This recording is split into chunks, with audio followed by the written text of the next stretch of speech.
আচ্ছা শোন, হ্যাঁ বলছি রাস্তায় যদি তুই দেখিস যে 2000 টাকার নোট আর 500 টাকার নোট দুটো পড়ে আছে, তুই কোন নোটটা নিবি? 500 টাকা ছোট, 2000 টাকা বড়। 2000 টাকা নোট নিব আমি। বোকা মেয়ে, 2000 টাকা নিবি? 2000 টাকা তো চলেই না, তুই 2000 টাকার নোট নিয়ে কি নিবি? 500 টাকার নিবি।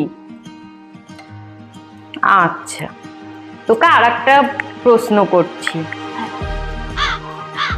তুই রাস্তায় দেখলি 50 টাকার নোট পড়ে আছে আর 100 টাকার নোট পড়ে আছে, তুই কোনটা নিবি? 50 টাকা নোট ছোট, 100 টাকা নোট বড়। 100 টাকা নোট নেবো। 100 টাকার নোট কেন নিবি? তুই দুটোই নিবি, দুটোই তো চলে। তুই দুটো নিবি না তো একটা নিবি কেন? দুটোই নিবি, তোর দ্বারা কিচ্ছু হবে না, কিচ্ছু হবে না তোর দ্বারা।